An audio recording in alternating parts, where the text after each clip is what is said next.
This is an RNZ podcast. They say it takes a village to raise a child. I'm Catherine Ryan, and here we draw on my conversations with experts on 9 to Noon to help you navigate family life. If you're looking for teen parenting advice, you wouldn't expect that turning straight to your own phone was the answer, but that could change thanks to a new world-first University of Auckland parenting program delivered entirely via SMS text message. My Teen for parents of children aged 10 to 15 is a pilot at this stage, but test participants reported feeling more competent as parents, less stressed and having better communication with their adolescent at the end of the pilot.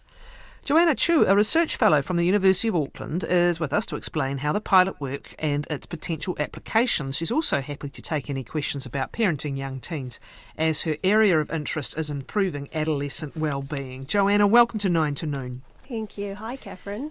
I'd like to learn more, actually, because you could come at this from a tech lens or you could come at it from a child development and parenting lens. Could you explain a little bit more about what your specialty is at the university? Sure. So my area of interest is around adolescent wellbeing, particularly around supporting families and parents and caregivers on how we can sort of improve adolescent outcome.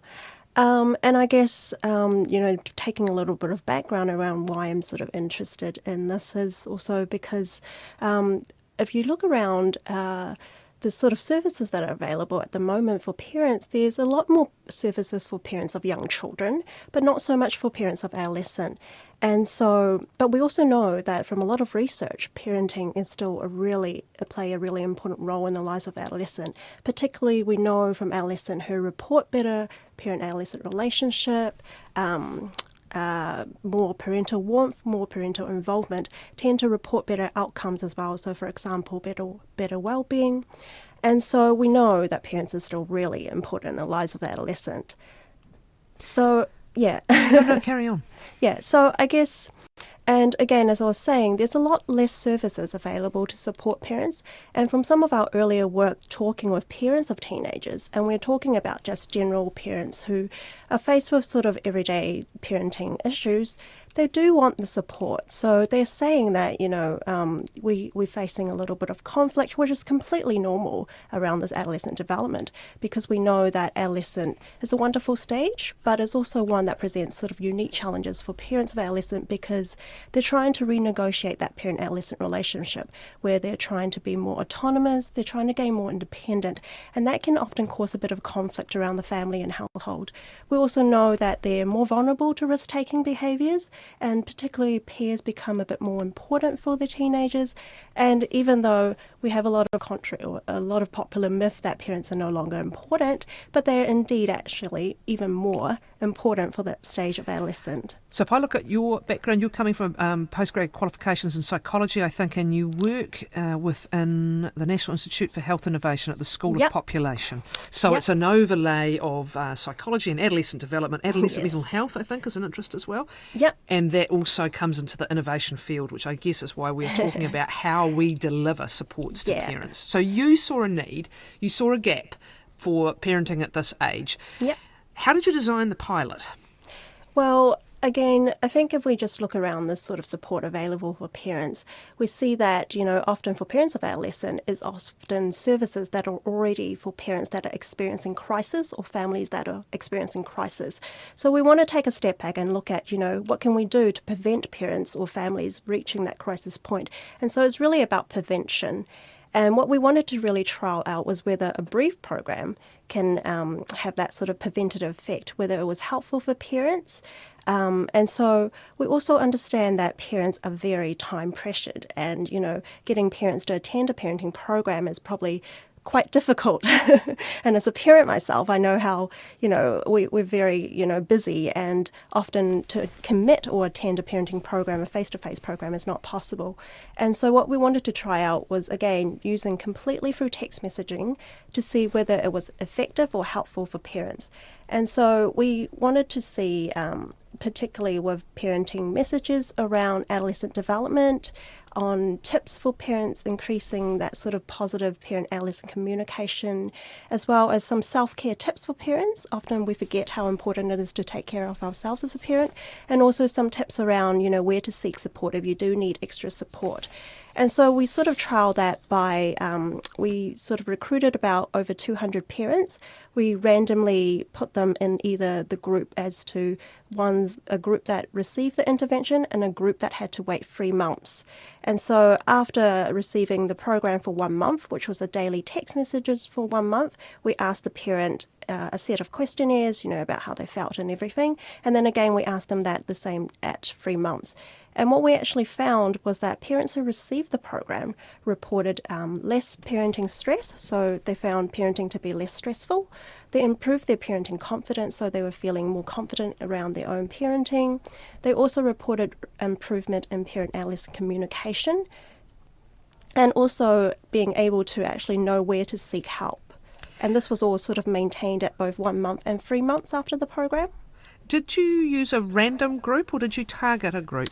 We did use a random group, so the recruitment was sort of open to anyone that fit the criteria of being a parent of an adolescent 10 to 15. Oh, so they're self-selected, right? Yes, they're self-selected. Okay. Yeah. Which might be a little bit of bias if someone was already interested in looking. Yeah.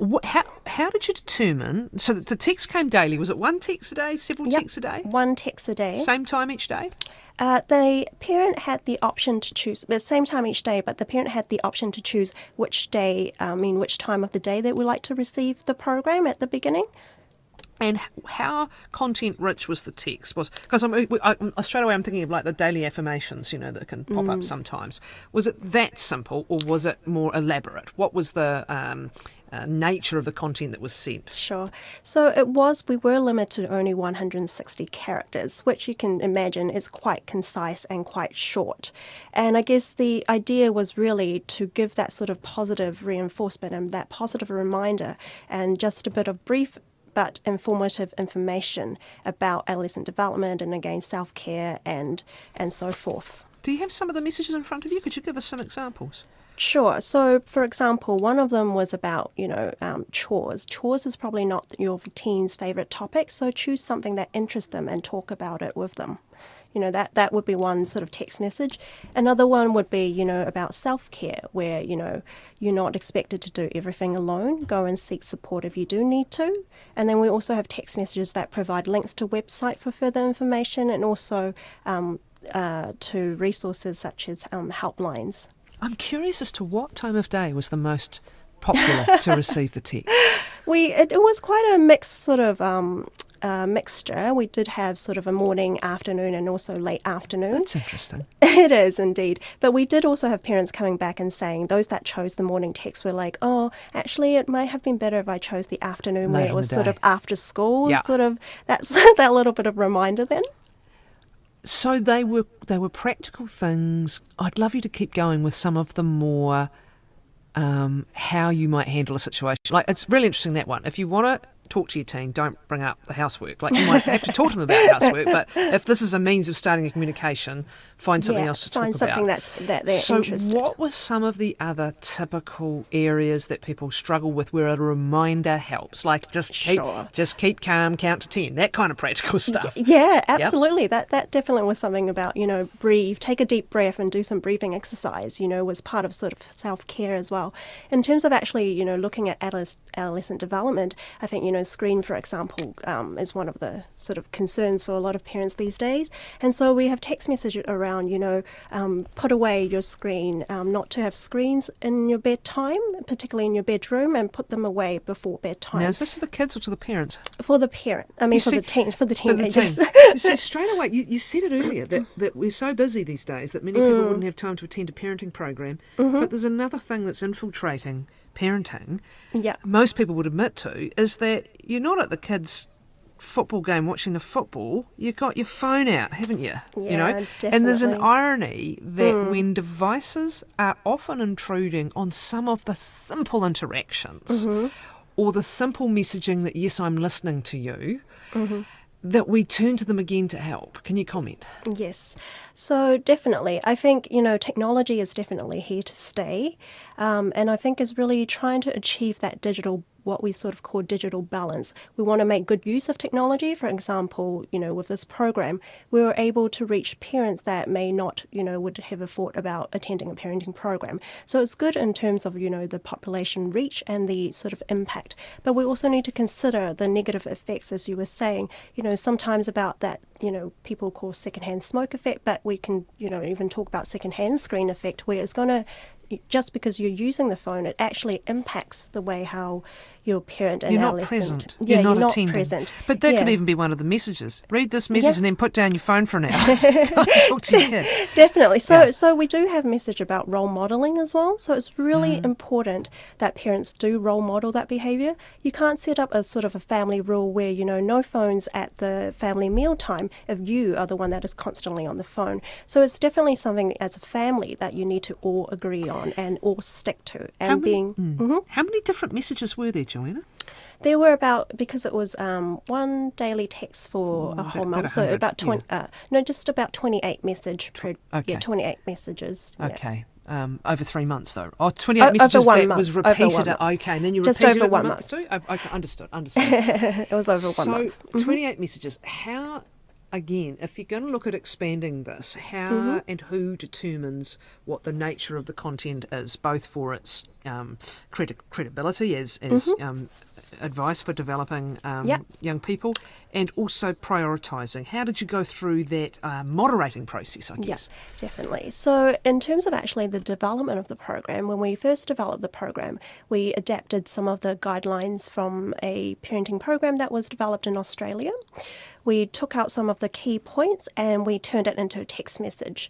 And what we did in that formative stage was we took it to parents and did a lot of focus group and interviews with parents and had them read over the text and also adding to anything, whether that makes sense to them, whether, it actually meant something, whether it was important, and any content that they thought it was important that needs to be in the program. So we did that as sort of the formative stage and hence what we developed into the program. And in terms of going forward, I think the difficulty is that, there's no one-size-fits-all program, and we did get sort of comments around, where they wanted more information or those that, wanted other information other than this.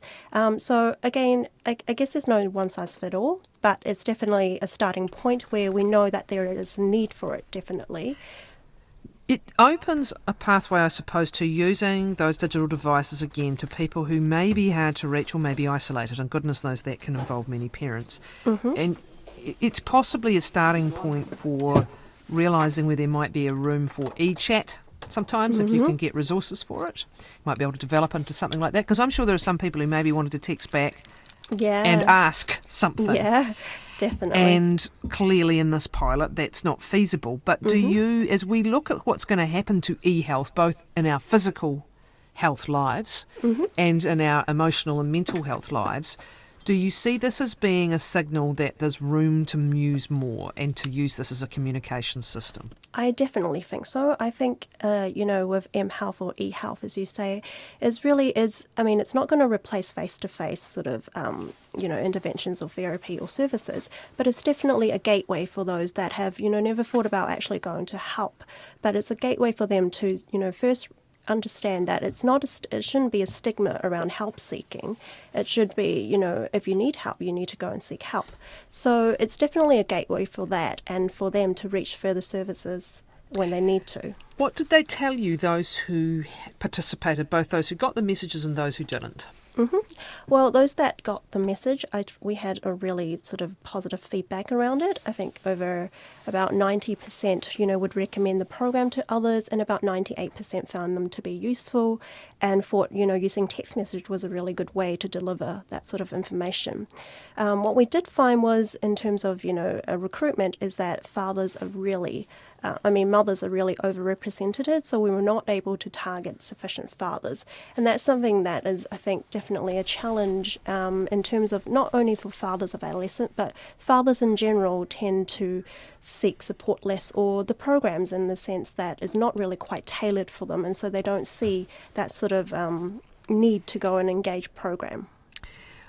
Did you also look much more at the circumstances of those involved, for example, those who had several children or those who were solo parents, for example? Did you see anything interesting in that?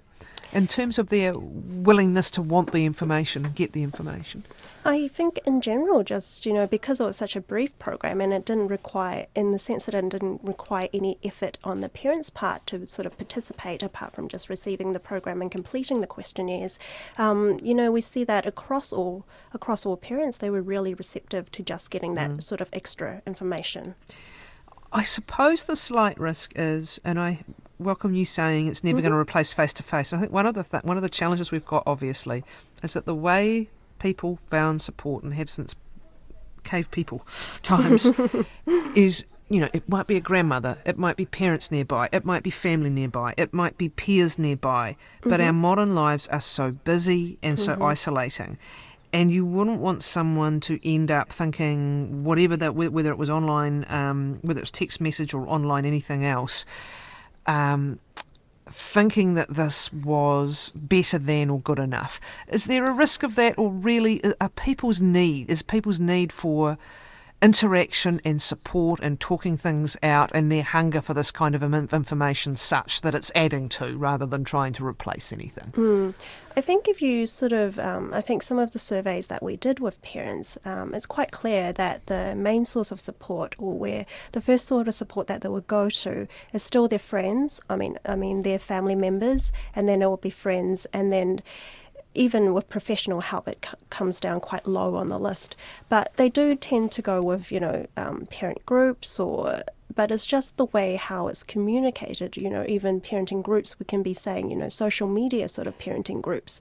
But they still, really value that sort of face-to-face interaction. And if they do have the time to commit a parenting program or sort of a face-to-face session, they do benefit a lot more than simply, having a text, I would think, over a text messaging program. But again, as you say, parents are really busy, and to really get them engaged into something like that, it's well, this could be a pathway difficult to it, potentially. Yeah, if you get people definitely engaging, as I said, you might end up with a program that involves e-chat, where suitably qualified people can have conversations for a period of time. It might be a way to encouraging people that it is okay, in fact it's really normal, to seek out expertise and help you with the most important job on the planet. Yeah. What do you hope will happen as a result of this pilot? What are your ambitions for what comes next? Well, I definitely, want to move this forward in the sense that we want to normalise help seeking. Again, parenting is challenging. It's rewarding, but it's definitely challenging and difficult at times. And just normalising help seeking and just being able to ask for help without being seen as, failed parenting or failed families. I think that's a really important message to get out there, that it's okay to seek support even if it's on general parenting issues. And we're not talking about people that are already in crisis, but even just really general parenting issues or everyday challenges. And we're really hoping that, to be able to sort of have, not only be able to provide services at an intervention or targeted level, so only for those that are reaching crisis point, but we really want to do more preventive work around, before parents reach that crisis point. What can we do? Can we push this program out further? And, really just provide it for all parents who, again, it may be a gateway for them to, see that, oh, actually, I feel like I actually need more support than this. Thank you very much, Joanna. Joanna Chu, Research Fellow from the University of Auckland, on this pilot on parenting support, a parenting program delivered by text message.